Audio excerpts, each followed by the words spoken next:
আসসালামু আলাইকুম রহমতুল্লাহ।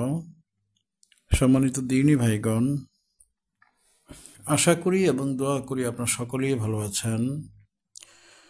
আপনাদের দোয়ায় আল্লাহ পাকের হাবিব হুজুর পাক সাল্লাল্লাহু আলাইহি সাল্লামের রহমতে আমিও ভালো আছি।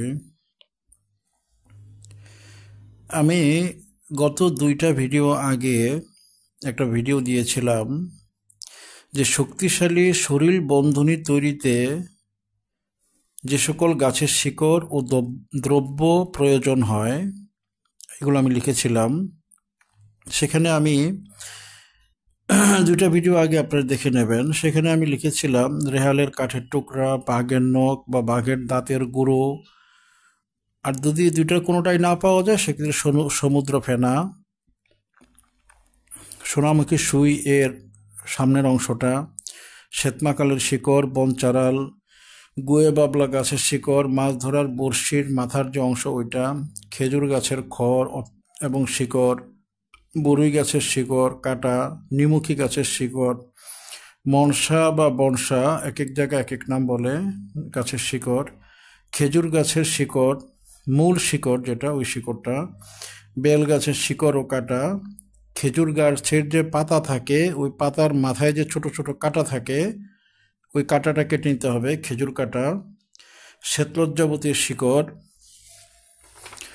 এরপর ছাগলের দড়ি ও দাড়ি, তুলসী গাছের শিকড়, ফুল হয়নি এমন সরিষা গাছের শিকড়, এটাকে অবশ্য জাগ্রত করতে হয়, আলাদাভাবে জাগ্রত করতে হয় শিকড়টাকে, গরুর কুরবানির মাথার হাড়ের গুঁড়ো বা শিঙের হাড়ের গুঁড়ো, বাসক গাছের শিকড়, শ্বেতকরবী গাছের শিকড়, ইন্দ্রজাল, এখানে ল হবে,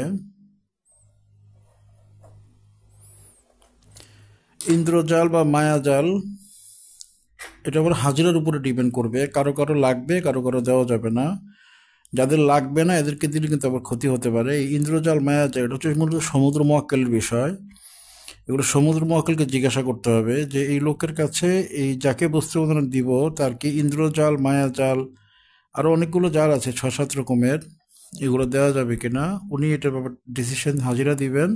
ওই হাজিরার উপর ডিপেন্ড করে এই বস্তু বন্ধনের মধ্যে এটা দেওয়া যেতেও পারে নাও দেওয়া যেতে পারে। কদবেল গাছের শিকড়, আপাং গাছের শিকড়, কালো বিচাটির শিকড় এবং জট, সর্পগন্ধা গাছের শিকড়, শ্বেতদুব্বা গাছের শিকড়, ঘোড়ার দাঁতের গুঁড়ো, অর্জুন শিকড় ও ফল, কালো ধুতরার শিকড়, শ্বেত জবার শিকড়। এখানে যে জিনিসগুলো আমি লিখেছি মূলত এখানে 31টা জিনিস লিখেছি, মূলত 31টা জিনিস দিয়েই শরীর বন্ধনীটা হয় না, আরও অনেক অনেক রকমের দ্রব্যাদি প্রয়োজন হয় শরীর বন্ধনের জন্য।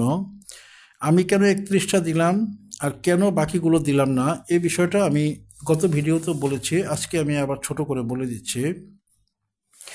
মূলত যেই গাছগুলো আপনার অ্যাভেলেবেল পাবেন আমি ওই গাছগুলোই লিখে দিয়েছি এখানে, ওইখানে যেগুলো লেখা আছে ওই শীট 2টার মাঝে, ওইখানে যেগুলো আছে ওগুলো আপনারা একটু খোঁজ করলেই অ্যাভেলেবেল পাবেন। এবং ওইগুলো সংগ্রহ করার ক্ষেত্রে কোনো ধরনের জিন্নাতের বাধা বা অন্য কোনো রকমের উপরি বাধার সম্মুখীন আপনারা হবেন না। যেটা হবেন খুব সাধারণ কিছু বাধার সম্মুখীন, যেমন আপনি শ্বেতলজ্জাবতীর শিকড় যদি তুলে আনতে নেন, শ্বেতলজ্জাবতীর শিকড়টা টান দিয়ে দম বন্ধ করে যখন আপনি উঠাবেন, আসতে নিলে পিছন থেকে আপনাকে কেউ ডাক দিবে। এই যে ডাক দেওয়াটা, আপনি ডাক দেওয়ার সময় উত্তর না দিলেই চলবে, আপনি সোজা হেঁটে চলে আসবেন, পিছনেও তাকাবেন না। এই ধরনের ছোটোখাটো কিছু বিষয় তৈরি হবে আমি যেই 31টা চার্ট দিয়েছি ওই 31টা চার্টের ক্ষেত্রে। কিন্তু এর বাইরে যে বিষয়গুলো আছে অনেকগুলো গাছ আমি লিখিনি, ভূতরাজ আছে, জিগনা আছে, প্রেতরাজ আছে, আরও বেশ কিছু গাছ আমি এখানে ইচ্ছা করে লিখিনি, কারণ আমি আপনারা শৈল বন্ধনী বানাতে গেলে এখন যে বন্ধনীটা আমি শিখিয়েছি 31টা গাছের শিকড় বা দ্রব্য দিয়ে, এর মাধ্যমেই আপনারা 95% প্রোডাকশন তৈরি হয়ে যাবে। জিন জাদু থেকে শুরু করে বন্দিশ কিংবা অন্যান্য যে দোষ বলে থাকি আমরা, কোনো দোষই আপনার উপরে ক্রিয়া করতে পারবে না। 95% ক্ষেত্রে আপনি উপকার ইনশাল্লাহ অবশ্যই পাবেন।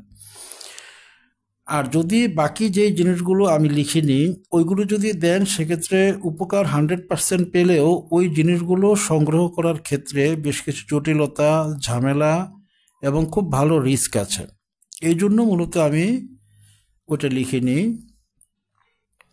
ওটা প্রয়োজন নেই, আপনারা আমি যেগুলো দিয়েছি 31টা, ওই 31টা দিয়েই মাদুলি বানিয়ে অষ্টধাতুর খোলের মধ্যে পড়ে আপনারা দেখেন, আপনারা উপকার পাবেন না না পাবেন আমাকে আপনারা কমেন্টস করবেন। আমি যেহেতু 2 ধরনের বানিয়েছি, আমার অভিজ্ঞতা আছে, আমি আমার অভিজ্ঞতা থেকেই ওই 31টা দ্রব্য লিখেছি। তবে ব্যক্তিগতভাবে আমি যেগুলো বানাই ওগুলির মাঝে আমি আপাং বলা ভূতরাজ প্রেতরাজ বা ইন্দ্রজাল মায়াজাল যে শিকড় রয়েছে বা আরও কিছু জিনিস রয়েছে যেগুলো ওই চার্টে লিখি না, ওগুলো আমি দিয়ে থাকি। যেহেতু এটা আমি সংগ্রহ করার নিয়ম জানি, এগুলো ধৌত করার নিয়ম জানি এবং এগুলো ব্যবহারের নিয়ম জানি, এজন্য মূলত এটা আমি দিয়ে থাকি। আপনাদের ওটা প্রয়োজন নেই, আপনারা আমি যেগুলো দিয়েছি এগুলো দিয়েই আপনারা সবগুলোকে শুকাবেন, সংগ্রহ করবেন, শুকাবেন, এরপরে জাগ্রত করার যে নিয়ম জাগ্রত করবেন। এরপরে আপনার অষ্টধাতুর যে মাদুলি আছে এই মাদুলির মাঝে এগুলো ঢুকে ব্যবহার করবেন। এতে আপনারা যে উপকার পাবেন আপনারা অবাক হয়ে যাবেন যে আল্লাহ পাকের হাবিব হুজুর পাক সাল্লাল্লাহু আলাইহি সাল্লাম আমাদের উপকারের জন্য যে গাছগাছরাগুলো দিয়েছেন এগুলির মাঝে এতটা রহমত দিয়েছেন এবং এতটা শেফা দিয়েছেন, এই জিনিসটা আপনি নিজেরাই অবাক হয়ে যাবেন। আপনার ব্যবহার করে পরে এরপরে 21 দিন পরে আপনারা আমার এখানে কমেন্টস লিখে দিয়ে যাবেন যে ঠিক কতটা উপকার আপনারা বিভিন্ন দিক থেকে পাচ্ছেন। আমি আশা করি আপনার অধিকাংশ ব্যক্তি 90% ব্যক্তি আপনারা খুব ভালো রিভিউ দিবেন। এখানে রিভিউ শুধু এক ধরনের লোকের ভালো আসবে না, যাদের শরীরে বিভিন্নভাবে জিনকে গিট দিয়ে বন্দি করা আছে। সব ধরনের জিন সাধারণত এই গাছের শিকড়ের মাধ্যমে কিংবা অন্য কোনোভাবে পুড়ে না, এগুলোকে বিভিন্ন কৌশলে বের করতে হয়, বিভিন্ন কিছু করে ওগুলোকে সমাধান করতে হয়। এটা বড়জোর 10% রোগী এরকম পাওয়া যায়, আর 90% ক্ষেত্রেই আপনারা আমি যেই চার্টটা দিয়েছি 31টা গাছের শিকড় কাটা বা কাণ্ড ছাল মূল যেটাই হোক ওইটা দিয়ে অষ্টধাতুর মাদুরিতে পড়লে আপনারা অবশ্যই উপকার পাবেন, অবশ্যই পাবেন, অবশ্যই পাবেন। আল্লাহ পাকের হাবিব হুজুর পাক ইসলামের প্রতি তাওয়াক্কুল রেখে পড়বেন, অবশ্যই উপকার পাবেন। আল্লাহ হুজুর নিজেই বলেছেন ওয়াবতাগু ইলাইহিল ওয়াসিলা, তোমরা উসিলা তালাশ করো। উসিলা যদি হয় সেক্ষেত্রেই আপনি শেফা পাবেন, উসিলা না হলে আপনি শেফা পাবেন না। আপনার জ্বর হয়েছে, আপনি বিছানায় শুয়ে আছেন, আপনি একটা নাপা ওষুধ খেলেই আপনার জ্বরটা 2-3 ঘন্টার মধ্যে চলে যাবে। যদি খুব বেশি জ্বর হয় সেক্ষেত্রে অ্যান্টিবায়োটিক খেতে হবে, না হলে আপনার একটা নাপা খেলে 2-3 ঘন্টা পরে জ্বরটা চলে যাবে, একটা উসিলা। অনুরূপভাবে বেশি জ্বর যদি হয় সেক্ষেত্রে আপনাকে অ্যান্টিবায়োটিক খেতে হবে, এটাও একটা উসিলা। এই উসিলাটা ঠিক রাখলে ইনশাল্লাহ আপনি শেফা পেয়ে যাবেন। উসিলা ঠিক না রেখে যদি আপনি গোড়ামি করেন সেক্ষেত্রে আপনি শেফা তো পাবেনই না, বরং আল্লাহ রাব্বুল আলামিনের প্রতি আপনার ধারণা নষ্ট হয়ে যাবে। কারণ আপনি আল্লাহর উপর তাওয়াক্কুল করে শুয়ে আছেন কিন্তু আপনার জ্বর বা ব্যথাটা ভালো হচ্ছে না, যেহেতু আপনি ওষুধ খাচ্ছেন না, উসিলা গ্রহণ করছেন না। সেক্ষেত্রে যখন আপনার জ্বরটা বা ব্যথাটা ভালো হবে না সেক্ষেত্রে আপনি আল্লাহ পাকের প্রতি ইয়াকিন নষ্ট হয়ে যাবে। যে আল্লাহ পাক যেটা বলেছেন যে তোমরা দোয়া করো আমি অবশ্যই সাড়া দিব, আল্লাহ পাক তো সাড়া দিচ্ছেন না, এক্ষেত্রে ইয়াকিন নষ্ট হয়ে যাবে। এই জন্য উসিলাটাকে অবশ্যই ঠিক রাখতে হবে। আল্লাহ রাব্বুল আলামিনের প্রতি ইয়াকিন, মহব্বত, হুসনে জন ঠিক রাখার জন্য উসিলাটাকে ঠিক রাখতে হবে। একবার এক সাহাবী হুজুর পাক সাল্লাল্লাহু আলাইহি ওয়া সাল্লামের কাছে এসে বললেন যে হুজুর আমি এসেছি আমার গাধাটাকে বাইরে রেখে এসেছি এবং আমি আল্লাহ পাকের উপর তাওয়াক্কুল করে গাধাটাকে ছেড়ে রেখে এসেছি। তো হুজুর পাক সাল্লাম বললেন যে তুমি কেন গাধাটাকে ছেড়ে রেখে এসেছো? সে বলল আমি আল্লাহ পাকের উপর তাওয়াক্কুল করে রেখে এসেছি। তো হুজুর পাক সাল্লাম বললেন তুমি গাধাটাকে বেঁধে রেখে এরপরে তাওয়াক্কুল করে পরে আমার কাছে তুমি আসো। অর্থাৎ উসিলাটাকে আপনাকে ঠিক রাখতেই হবে, এরপরে তাওয়াক্কুল, সবর, শুকর এই বিষয়গুলোকে তখন আমলে আনতে হবে, উসিলাটাকে ঠিক রাখতে হবে। আপনি চাকরি না নিয়ে যদি বলেন যে আল্লাহ পাক আমাকে বেতন দিবেন, আপনি কোনোদিনই বেতন পাবেন না, বরং আপনি এটা ধারণা করার কারণে একটা সময় আল্লাহ পাকের প্রতি আপনার ঈমান নষ্ট হয়ে যাবে যে আমি এত তাওয়াক্কুল করতেছি আমার একটা পয়সাও গায়েব থেকে আসতেছে না, আপনার ঈমান নষ্ট হয়ে যাবে। আপনাকে একটা উসিলা নিতে হবে, আপনার যে কোনো একটা চাকরি বা ব্যবসা শুরু করতে হবে, এরপর আপনি আল্লাহ পাকের উপর তাওয়াক্কুল করবেন, আল্লাহ পাকের হাবিব হুজুর পাক সাল্লাল্লাহু আলাইহি ওয়াসাল্লামের উপর তাওয়াক্কুল করবেন। অবশ্যই আপনার এই উসিলা, এই মাধ্যমে চাকরি বা ব্যবসা এটার মাধ্যমে আল্লাহ পাকের হাবিব হুজুর আপনাকে রিজিক দিবেন। একটা বাচ্চা যদি, একটা ছেলে বা মেয়ে যদি মনে করে যে আল্লাহ পাকের হাবিব হুজুর পাক সাল্লাল্লাহু আলাইহি ওয়াসাল্লাম আমাদেরকে এমনিই রিজিক দিয়ে দিবেন, তাহলেও তার ঈমান নষ্ট হয়ে যাবে।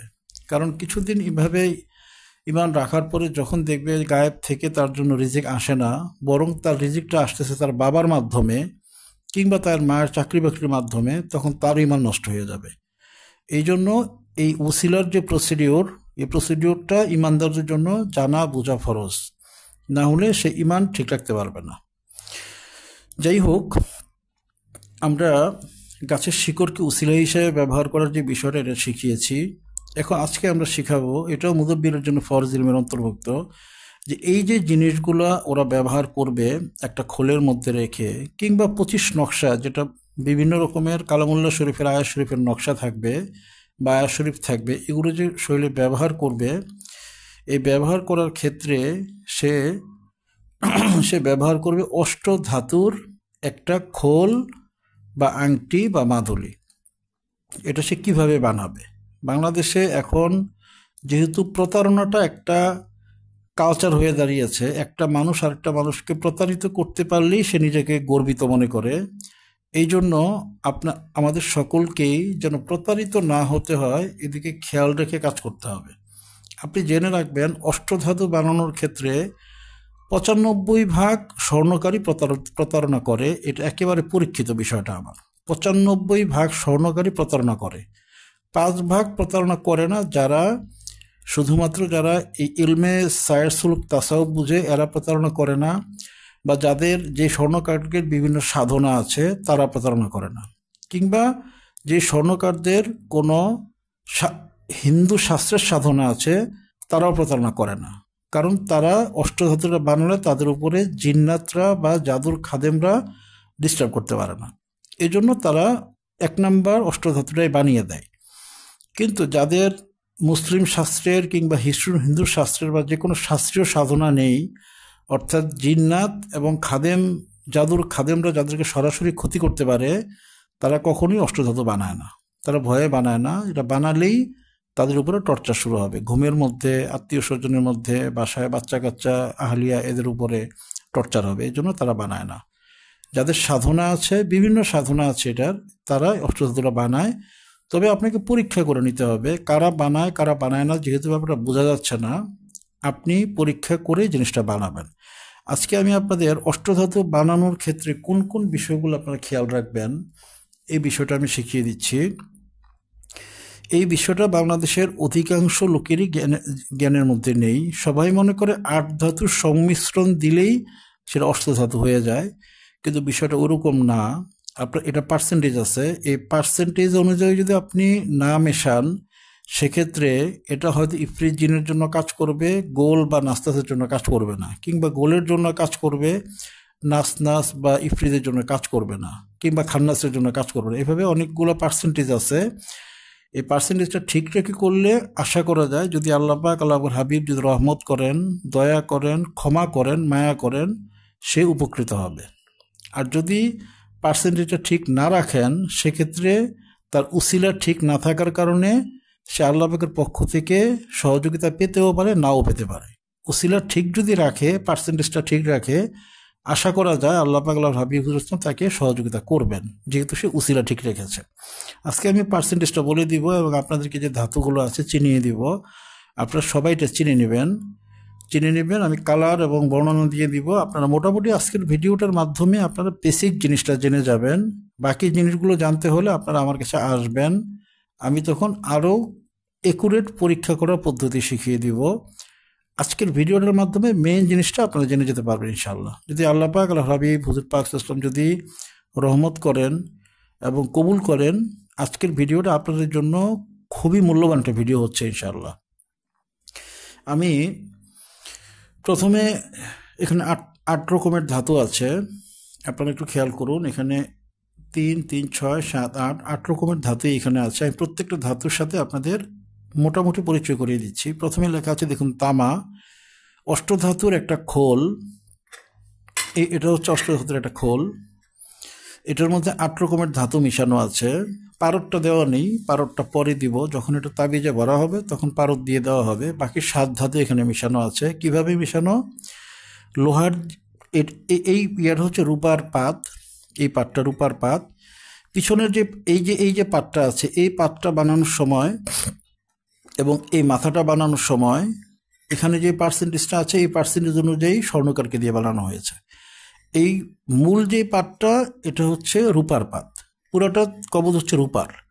রূপার মধ্যে এই যে মাথাটা এবং এই যে এই অংশটা এগুলো বানানো হয়েছে এই ধাতুগুলো দিয়ে, এবং এভাবে দিয়ে পরে এটাকে রেডি করা হয়েছে। এটা হচ্ছে অষ্টধাতুর, একেবারে পিওর অষ্টধাতুর একটা খোল। এটা একেবারে 100% ফর্মুলা মেনে জিনিসটাকে প্রস্তুত করা হয়েছে। এই যে পিছনের যে পাটটা এবং এই যে এই অংশটা মাথাটা, এটা তৈরি করার ক্ষেত্রে যে পার্সেন্টেজটা ব্যবহার করেছে এই পার্সেন্টেজটা আমি আপনাকে দেখিয়ে দিচ্ছি।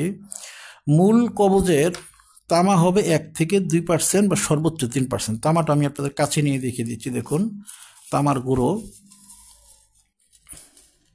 আপনারা দেখতে পাচ্ছেন, এটা হচ্ছে তামার গুঁড়ো। এটা 2 থেকে 3% দিতে হবে প্রতিটা মাদুলির মধ্যে। 1% হচ্ছে দেওয়া যাবে, 2 থেকে 3% আপনারা দিবেন, 3%-এর বেশি এটা দেওয়া যাবে না। লোহা দিতে হবে 3%, মানে পুরো যে তাবিজটা আছে এটার মধ্যে 3% লোহা হয়, এই পরিমাণ লোহা দিতে হবে। এই দেখুন লোহার গুঁড়া, এটা লোহার গুঁড়া। এটা বিভিন্ন যেই রিরোলিং মিলগুলো আছে ওইখানে গেলে আপনারা এটা মাগনা নিয়ে আসতে পারবেন, এটা কেনা লাগে না। এই যে দেখুন, আমি জানি না দেখা যাচ্ছে কিনা, যে লোহার গুঁড়া এটা দিবেন আপনার 3%। মূল কবজের মধ্যে 3% এটা থাকবে। এরপরে পিতল, এই যে দেখুন এটা হচ্ছে পিতলের গুঁড়া। পিতলের দ্রব্য যেখানে বানায় সেখানে আপনার গেলে কিছু টাকা দিলে পিতলের গুঁড়াগুলো দিয়ে দিবে। দেখুন এই হচ্ছে পিতলের গুঁড়া। এটা খুব এক্সপেন্সিভ জিনিস না, এগুলো সস্তা। কিছু কিছু আছে এক্সপেন্সিভ, যেটা আমি বলে দিব। এগুলো যেখানে পিতলের জিনিস বানায় সেখানে গেলে আপনারা পেয়ে যাবেন, খুব দাম বেশি নেবে না। এটা দিতে হবে 1 থেকে 2%। এটা হচ্ছে দস্তা। সিলভারের যে জিনিসগুলো যেখানে যেখানে বানায়, সিলভারের জিনিস বিভিন্ন কারখানা আছে, ওইখানে গেলে আপনারা একসাথে আধা কেজি 1 কেজি নিয়ে আসতে পারবেন। কিছু টাকা দিলে দিয়ে দেয়, আমি ওইভাবেই সংগ্রহ করি। সিলভারের যে কারখানাগুলো আছে ওইখানে গেলে ওরা দিয়ে দেয়, কিছু টাকা দিলেই চলে। এই যে দেখুন এটা হচ্ছে সিলভার বা দস্তা। এই যে দেখুন ওই যে সিলভারের বাসন টাসন থাকে না, ওইটা এগুলো দিয়ে বানানো হয় আর কি। এটা আপনাকে 1 থেকে 2% দিতে হবে। এটা হচ্ছে রূপা।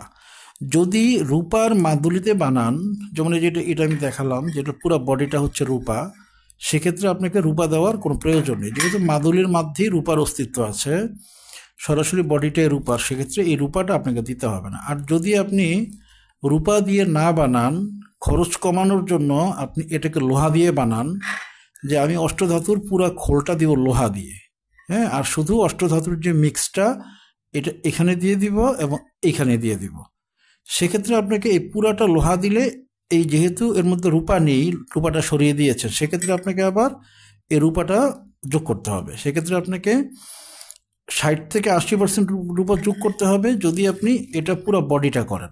আর যদি বডি না করেন, যে শুধুমাত্র এই পিছনের পাতটা বা এই যে মাথাটা এর মধ্যে রূপা মিশাবেন অষ্টধাতু হিসেবে, সেক্ষেত্রে আপনাকে দিতে হবে 4 থেকে 4.5% বা 5% পর্যন্ত আপনাকে দিতে হবে যদি এভাবে বানান।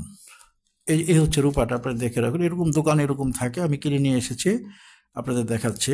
তবে আপনি এটা করবেন না, এটা করলে কবজের দামটা হয়তো একটু কম পড়বে, 400-500 টাকা, কিন্তু জিনিসটা খুবই দুর্বল হয়ে যাবে। কারণ রূপার খোল সাধারণত কোনো জিন্নাত কাটতে পারে না, তার মধ্যে অষ্টধাতুর যদি মিশ্রণ থাকে সেটা কাটা তাদের জন্য একেবারেই দুর্বেদ্য হয়ে যায়, কাটতেই পারবে না। কিন্তু আপনি খরচ কমাতে গিয়ে যদি রূপার জায়গায় আপনি লোহা দিয়ে দেন, আপনার হয়তো খরচ 500-700 টাকা কমে যাবে, কিন্তু মোটের উপরে জিনিসটা আপনার জন্য খুবই খারাপ হবে। অর্থাৎ শক্তিশালী যদি চালান ছাড়া হয়, শক্তিশালী চালান, সেক্ষেত্রে আপনি কিন্তু এই যেহেতু লোহার কবজ রূপা দিয়ে বাঁধাই করা না এটা, সেক্ষেত্রে চালানটা কিন্তু এই কবজটা কেটে ফেলবে। এজন্য আপনারা এইটা বানানোর ক্ষেত্রে খরচের চিন্তা করবেন না, 400-500 টাকা বেশি যাবে। জিনিসটা আমি যেভাবে বলছি ঠিক সেভাবে শক্তপোক্ত ভাবে আপনারা করবেন। এরপরে যে এখানে পারদ আছে, দেখুন প্রতিটা কবজের মধ্যে পারদটা ছোট হোক বড় হোক যেটাই হোক, আপনারা 1 গ্রাম পারদ দিয়ে দিবেন। এই যেখানে 1 গ্রাম পারদ আছে, আপনারা দেখুন, আমি কাছের থেকে দেখাচ্ছি, দেখুন এই যেখানে 1 গ্রাম পারদ আছে এখানে।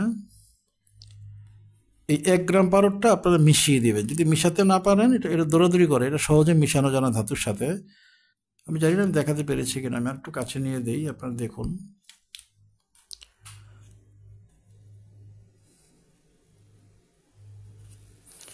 এই পারদটা আপনি 1 গ্রাম দিয়ে দিবেন। হ্যাঁ, যেটা কবচটা ছোট হোক বা বড় হোক, অনেকে এই ধরনের বড় কবচ বানাবেন অষ্টধাতুর, আবার অনেকে ছোট বানাবেন, এই যে এই টাইপের ছোটও বানাবেন। যে যেটাই বানান না কেন আপনার 1 গ্রাম পারদের মধ্যে দিয়ে দিবেন, 1 গ্রাম পারদ দিয়ে দিবেন, ছোট হোক কিংবা বড় হোক 1 গ্রাম আপনার পারদের মধ্যে দিয়ে 1 গ্রাম পারদের দাম আপনার আমি লিখে দিয়েছি দেখুন, 2 থেকে 300 টাকা পড়বে। যদি বেশি করে কিনেন 200 টাকা পড়বে, আর যদি অল্প কিনেন 2-4-5টা মাদুলি বানাবেন এই জন্য, সেক্ষেত্রে আপনাকে 300 টাকা দিতে হবে। পাইকারি এবং খুচরা হিসাব অনুযায়ী রেটটা চেঞ্জ হয়ে যাবে। এটা হচ্ছে গোল্ড বা স্বর্ণ। এ দেখুন, দোকানে আপনারা গেলে এইভাবে ছোট ছোট স্বর্ণের পাতগুলো পাবেন। এই যে দেখুন, এগুলো ছোট ছোট স্বর্ণগুলো আছে, কাটা আছে এগুলো, এরকম 3 থেকে 4টা। এখানে যে কাটা কাটা পিসগুলো দেখতে পাচ্ছেন খুবই ছোট ছোট, এগুলো 3 থেকে 4টা পর্যন্ত দিতে হবে। আপনার 2% দেওয়া লাগবেই, টোটাল কবজের মধ্যে 2% দেওয়া লাগবেই। এটা 2%, এটা যদি আপনি 4% দিতে পারেন আরও ভালো। আমি লিখে দিয়েছি 2, 3 বা 4%। আপনি যদি সম্ভব হয় এখানে 4% দিবেন, সেক্ষেত্রে কবচটা শক্তিশালী হয়ে যাবে। আর যদি আপনার অ্যাবিলিটি কম থাকে সেক্ষেত্রে আপনি 2% দিলেও চলবে। এটা হচ্ছে সীসা। দেখুন সীসাটা আমি কেটে নিয়েছি। এটা এভাবে দোকানে কাটা থাকে না, কাটানো দোকানে চাকা চাকা থাকে। এটাকে স্বর্ণকার দোকানে নিয়ে দিলেই ওরা এটাকে পিটিয়ে প্লেট করে ফেলবে। প্লেট করে পরে এই যে এভাবে ছোটো ছোটো পিস দিয়ে দিবে, একটা পিস দিয়ে দেবেন। এখানে প্রতিটা পিসের ওজনই হচ্ছে 5 গ্রাম, সরি, প্রতিটা ওজনই হচ্ছে আপনার 1 গ্রামের কাছাকাছি। তো আপনারা এটাকে 5% হিসাবে হিসাব করতে হবে, অর্থাৎ মূল কবজের 5% হবে হচ্ছে আপনার এই সীসাটা। আপনারা দেখুন, আমি কাছে থেকে দেখাচ্ছি, এই যেটা হচ্ছে সীসাটা, এটা আপনারা 5% দিয়ে দেবেন। এখানে আমি 8টা ধাতু আপনাদের পরিচয় করিয়ে দিলাম। এই লাইনের মধ্যে আশা করি এখন থেকে আপনারা প্রতারিত হবেন না, যেহেতু ধাতুগুলো চিনেছেন। ভিডিওটা আপনারা কয়েকবার করে ডাউনলোড করে রাখবেন এবং কয়েকবার করে দেখবেন। প্রত্যেকটা ধাতুই আপনাদের চেনা হয়ে গিয়েছে। আপনাদেরকে আশা করি এখন স্বর্ণ কাটা ঠকাতে পারবে না। বানাতে গেলে আপনারা এই ধাতুগুলো কিনে নিয়ে যাবেন। আপনারা দোকানদারকে গিয়ে বলবেন না যে অষ্টধাতু বানিয়ে দিন, আপনি কিনে নিয়ে যাবেন। খরচ, হ্যাঁ খরচ আপনার একটু বেশি হবে, বেশি হলেও জিনিসটা আপনি সারা জীবনের জন্য একবারই বানাবেন। এমন না যে এই জিনিসটা আপনার 20 বছরে 30 বছর নষ্ট হবে, এটা আপনার 100 বছরও কিছু হবে না। রূপার যে মাদুলি বানাবেন বা রূপার যেই আংটি বানাবেন, এটা আপনার 100 বছরও কিছু হবে না। সেই হিসেবে এটা ওয়ান টাইম জীবনের জন্য বানাচ্ছেন, আপনি জিনিসটাকে সুন্দর করেই বানাবেন। আমি এখানে যতগুলো দিয়েছি আমি একটা অ্যাভারেজ দাম আপনাদের বলে দিচ্ছি, দাম থেকে আপনারা অনুমান করে নেবেন। এখানে এটা মাগনা পাওয়া যায়, লোহা, যেখানে লোহার রিরোলিং মিলস আছে ওইখানে গেলে আপনারা এটা এমনি নিয়ে আসতে পারবেন। কিনতে গেলে হয়তো 10 টাকা নিবে লোহার গুঁড়া যেটা আর কি, অথবা আপনার যেখানে লোহার কাজ করে ওইখানে গেলেও আপনি চুম্বক নিয়ে যাবেন, চুম্বকটা ধরলেই দেখবেন এর মধ্যে লোহা চলে এসেছে কিছু, ওইগুলো দিয়ে দিলেও চলবে। তামা এখানে 10 টাকা থেকে 15 টাকা বা 20 টাকার তামা আছে, আপনার এতগুলো লাগবে না, আপনার 50% তামা লাগবে, হয়তো 10 টাকার তামা লাগবে।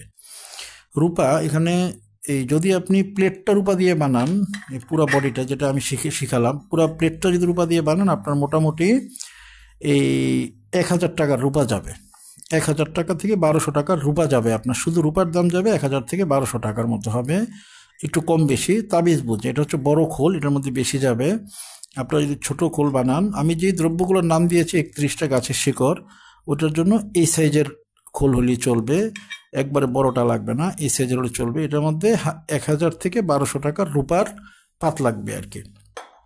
আর যদি আপনার এটা বানান সেক্ষেত্রে আপনার প্রায় 2000 টাকার রূপার পাত চলে যাবে, প্রায় 2000 টাকা যাবে, বা একটু বেশি কম যেতে পারে, 2000 টাকার মতো চলে যাবে এটা।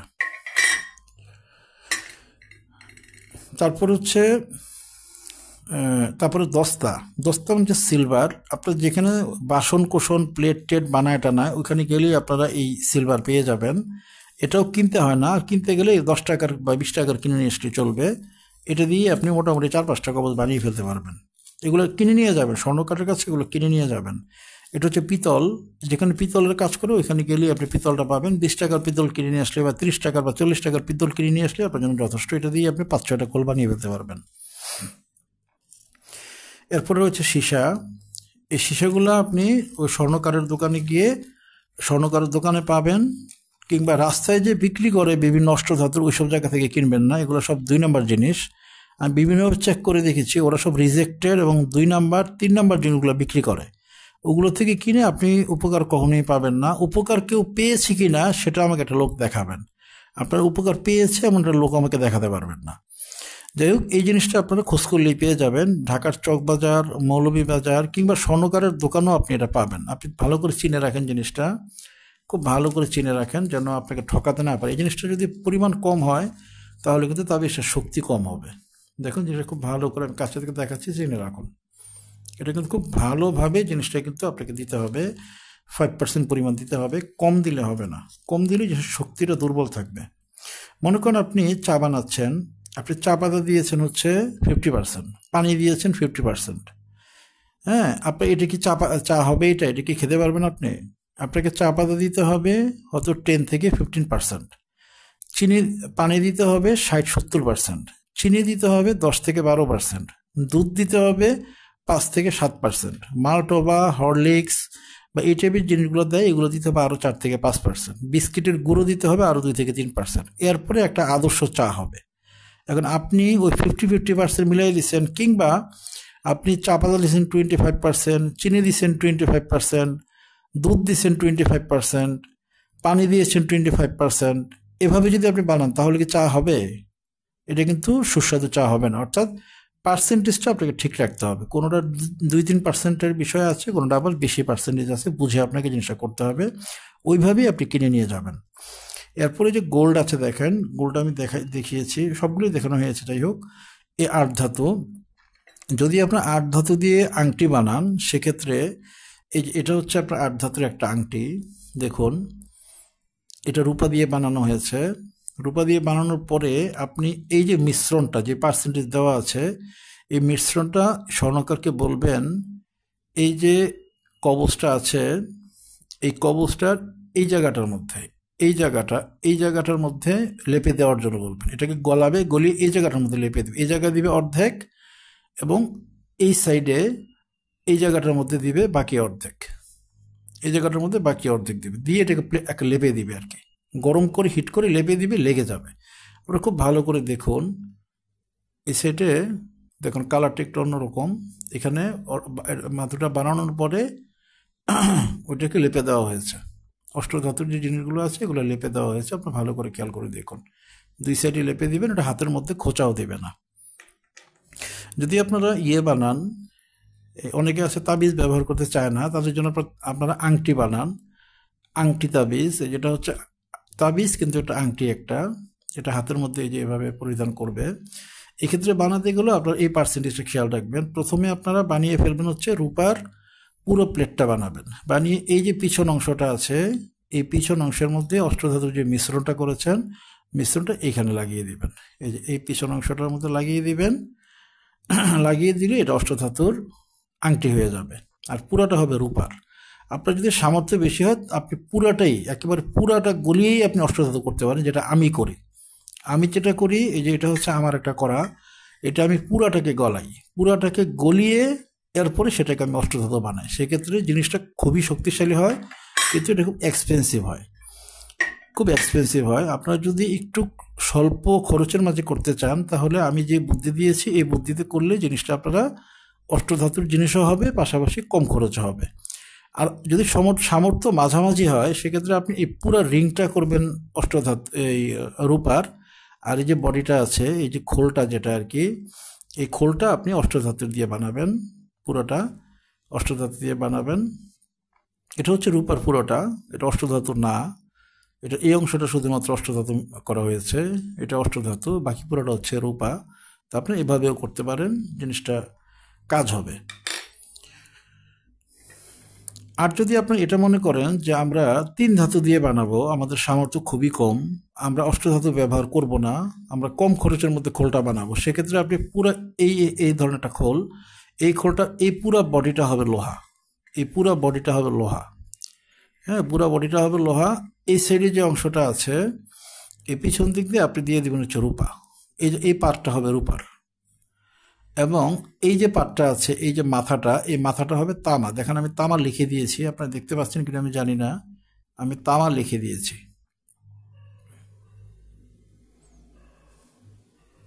আমি তামা লিখে দিয়েছি। অর্থাৎ তামা দিয়ে বানাবেন এই মাথাটা, পুরো বডিটা দিবেন হচ্ছে লোহার, এবং এই পিছনের অংশটা আপনারা রূপা দিবেন। সেক্ষেত্রে এটা 3 ধাতুর খোল হয়ে যাবে, এবং এটাও অষ্টধাতুর মূল খোলের কম করে হলেও 40% পর্যন্ত উপকার আপনারা পাবেন। 100% না পেলেও 40% উপকার আপনারা পাবেন। আশা করা যায় উপকার 40% পাবেন, বা কম বেশি হতে পারে কোয়ালিটির উপরে। আপনারা রূপার ক্ষেত্রে বেলি রূপাটা ব্যবহার করবেন। চাঁদি রূপা, বেলি রূপা, 2 রকমের রূপা আছে, আপনারা বেলি রূপাটা ব্যবহার করবেন। আজকের ভিডিওটার মাধ্যমে আমি অষ্টধাতুর যেই বিষয়টা, এই বিষয়টা বোঝানোর চেষ্টা এই কারণে করেছি, কারণ এর আগে আমি আপনাদের একটা ভিডিও দিয়েছিলাম, গাছের ভিডিও, যেই গাছগুলোর মাধ্যমে আপনারা শরীর বন্দনা করবেন। এই শরীর বন্দনার জন্য এই অষ্টধাতুর মাদুলিটা লাগবে। এই জন্য আমি আপনাদের এই ভিডিওটা দিয়ে দিলাম। আশা করি ভিডিওটা আপনাদের উপকারে আসবে। আজকের ভিডিওটা যদি কেউ একবার দেখেন, সে কিছুই বুঝবেন না, সে মোটের উপরে 5%ও বুঝবেন না। এই ভিডিওটা আপনার ডাউনলোড করে মোবাইলে রাখুন, এবং ভিডিওটা আপনি কমপক্ষে 10 বার দেখুন, তাহলেই হয়তো আপনি আমার মেসেজটা ক্লিয়ার হবেন। এই বিষয়টার উপরে যে বিদ্যাটা আছে, যে জ্ঞানটা আছে, আমি আপনাকে 10% জ্ঞানও দিইনি এখানে। এটা অনেক ব্রড একটা জ্ঞান আছে অষ্টধাতুর, আমি আস্তে আস্তে দিব। আমি 10 থেকে 15% জ্ঞান আমি আজকে আপনাদেরকে দিয়ে দিলাম, ভবিষ্যতে ভেঙে ভেঙে দিব ইনশাল্লাহ। এই জ্ঞানটা নিতেই আপনাদের ভিডিওটা অনেকবার দেখতে হবে। আপনার ভিডিওটা দেখুন, আমি হয়তো পরবর্তীতে আরও একটা ভিডিও দিব এই বিষয়টার উপরে, এভাবে 4-5টা ভিডিও দিব। আপনারা এই বিষয়টার উপরে মোটামুটি একটা ব্রড জ্ঞান নিয়ে নেবেন। আপনারা অনেকেই বলতে পারেন যে হুজুর, আপনি অষ্টধাতুর মাদুলি বানানোর বিষয়টা গুরুত্ব কেন দিচ্ছেন? আপনাদেরকে আমি আগেও বলেছি যে একটা মুদাব্বিরের কয়েক রকমের জ্ঞান থাকতেই হবে, আর না হলে সে মুদাব্বির না। কেউ যদি শুধু কালামুল্লাহ শরীফের আয়াত পড়ে, রুকিয়া করে, বা তাবিজ দেয়, বা মাদুলি ব্যবহার করে, সে হচ্ছে খুবই ছোট মানের মুদাব্বির, এবং মূল যে মুদাব্বির জ্ঞান ওটার হয়তোবা 25% তার কাছে থাকতে পারে। যদি সে সর্বোচ্চ জ্ঞানও রাখে, নকশার সর্বোচ্চ জ্ঞান, কালামুল্লাহ শরীফের সর্বোচ্চ জ্ঞান, রুকিয়ার সর্বোচ্চ জ্ঞান, এটাও যদি রাখে, তাহলে পুরো মুদাব্বিরের যে জ্ঞানটার, ওইটার মাত্র 25% তার কাছে রইল। বাকি 75% অন্য কিছু। সে অন্য কিছু কি? ওই 75%-এর মধ্যে রয়েছে গাছগাছরার শিকড়ের যে জ্ঞান। আল্লাহ রাব্বুল আলামিন আমাদের শেফার জন্য গাছগাছরাকে দিয়েছেন।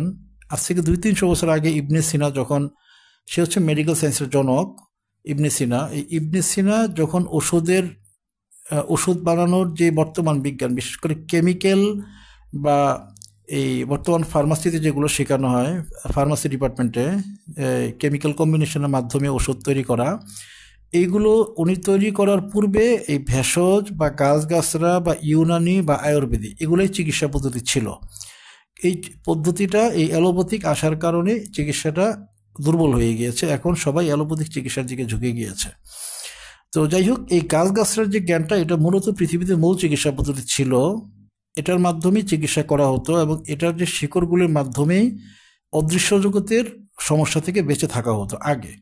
পরবর্তীতে জিনিসটা উলটপালট হয়ে যায়, এখন সবাই অ্যালোপ্যাথ নির্ভর হয়ে গিয়েছে। তো এই জন্য আপনার গাছগাছরার জ্ঞানটা একজন মুদাব্বিরের থাকতে হবে।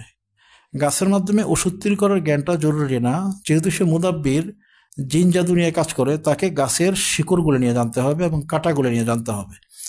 এই জ্ঞানটা হচ্ছে মূল মুদাব্বির জ্ঞানের বাকি 25%। তাহলে 25% জ্ঞান প্রথমে কি হলো? সেটা হচ্ছে কালামুল্লাহ শরীফের, আয়াত শরীফের জ্ঞান, রুকিয়ার জ্ঞান, তাবিজ, কবজ, সেতারা, মুয়াক্কেল, ওগুলোর জ্ঞান। এটা হচ্ছে প্রথম 25%-এর জ্ঞান। দ্বিতীয় 25%-এর জ্ঞানের মধ্যে তার কাছে থাকবে গাছগাছরার শিকড়, কাঁটা, ছালবাকলের জ্ঞান। এগুলির মাধ্যমে কি কি করা যায়, যেমন মোনামনি গাছের মাধ্যমে বশীকরণ করা যায়। অনুরূপভাবে আপনার গুয়ে বাবলা গাছ, যদি গাছের মাধ্যমে জিনকে তাড়িয়ে দেওয়া যায়। ডালিম গাছের ডালের মধ্যে যদি সূরা বুরুজের 10 নম্বর আয়াত শরীফ 3 বার পরে যদি রোগীর মাথায় ধরে রাখা হয়, জিন হাজির হয়ে যায়। এই যে দেখেন, সে কিন্তু কালামুল্লাহ শরীফের আয়াতই পাঠ করলো, কিন্তু সাথে কিন্তু গাছটাকে ব্যবহার করলো, অর্থাৎ গাছের জ্ঞানটাও তাকে থাকতে হবে। এটা হচ্ছে 25% জ্ঞান। পরবর্তী 25% জ্ঞান হচ্ছে জিন্নাতের দেশের জ্ঞান। তাকে জিন্নাতের দেশে গিয়ে ওই সংক্রান্ত জ্ঞানটা নিতে হবে। যেহেতু সে জিন্নাত তাড়াবে একটা রোগীর শরীর থেকে, সে যদি ওই যেটাকে তাড়াবে ওই দেশের প্রাণীগুলো সম্পর্কে তার ধারণা না থাকে, তাহলে সে কিভাবে একটা পূর্ণ জ্ঞান থাকতে পারে বিষয়টার উপরে? এজন্য তাকে জিন্নাতের দেশে গিয়ে এবং ওই সংক্রান্ত যে জ্ঞান ওটা হচ্ছে বাকি 25% জ্ঞান। তাহলে 25% জ্ঞান হলো কালামুল শরীফের আয়াত, তাবিজাত, তদবিরাত, সেতারা, মক্কেল এগুলো। দ্বিতীয় 25% জ্ঞান হচ্ছে গাছগাছড়ার উপরে জ্ঞান, গাছের শিকড় এগুলোর উপরে জ্ঞান, গাছের ডালপালা বা গাছের যে কাটা সেগুলোর উপরে জ্ঞান। বাকি 25% জ্ঞান হচ্ছে জিন্নাতের দেশের জ্ঞান, যেটার মাধ্যমে সে রোগীর চিকিৎসা করবে এবং রোগীকে পরিপূর্ণ সুস্থ করতে পারবে। আর বাকি 25%-এর মধ্যে আরও বেশ কিছু জ্ঞান রয়েছে, যেগুলো আমি আলোচনা ইনশাল্লাহ আরেক ভিডিওতে করব।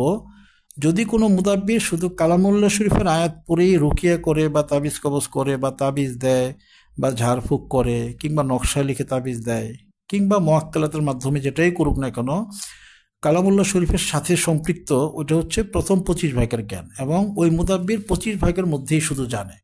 তাকে বাকি 75% জ্ঞানটাও নিতে হবে যদি তাকে পরিপূর্ণ মুদাব্বির হতে হয়। আপনারা প্রত্যেকে এই 100% জ্ঞানের উপরই স্টাডি করা শুরু করবেন, যাতে করে সত্যিকারের মানুষের খেদমত করার বিষয়টা আপনাদের মাধ্যমে হয় এবং সত্যিকারের যে ইলমটা পৃথিবী থেকে হারিয়ে গিয়েছে ওই ইলমটা যেন আপনি আবার ধারণ করতে পারেন, জিন্দা করতে পারেন, পরবর্তী জেনারেশনের জন্য যেন ইলমটা দিয়ে দিতে পারেন। এই ব্যাপারে আপনার প্রত্যেকে স্টাডি করার চেষ্টা করবেন। আমি যতটুকু পারবো আপনাদের শেখানোর জন্য বা আমি যতটুকু জানি ততটুকু বলার চেষ্টা করব। আমি যে সবটা জানি সেটা না, আমিও সামান্য জানি। যতটুকু জানি আমিও আপনাদের জানিয়ে দেওয়ার চেষ্টা করব। আর আমি যেগুলো বলবো এগুলো আপনারা মনোযোগের সাথে গ্রহণ করার চেষ্টা করবেন, আপনাদের উপকার হবে বিষয়গুলো। এই আলোচনাগুলো ইউটিউবে আসলে কেউ করে না, না কারণটা হচ্ছে বিষয়গুলো কেউ জানে না। আমি অনেক মুদাব্বিরকে ঘেটে দেখেছি, তারা শুধুমাত্র কালামাল্লাহ শরীফের কিছু রুকিয়া বা কিছু আমালিয়াত বা কিছু টুকটাক বিষয়ে জানে, বাকি 75% বিষয়ের উপর তাদের কোনো জ্ঞানই নেই, ধারণাও নেই। তা আপনারা এই জন্য 100% যে জ্ঞান ওটার উপরেই ধারণা নেওয়ার চেষ্টা করবেন, নিজেরা উপকৃত হবেন, মানুষকে উপকৃত করতে পারবেন। আজকে রোজার সময় ইফতারের সময় দোয়া কবুল হয়, হাদিস শরীফে এসেছে। 3 বার দুরূদ শরীফ পড়ে সবাই ইফতার করবেন, দোয়া করবেন, সবাই সবার জন্য দোয়া করবেন। আমি আপনাদের সকলের জন্য দোয়া করি, আপনাদের কাছ থেকেও আমি দোয়া ভিক্ষা করছি, আমার জন্য দোয়া প্রার্থনা করবেন আপনারা। আসসালামু আলাইকুম ওয়া রাহমাতুল্লাহি ওয়া বারাকাতুহু।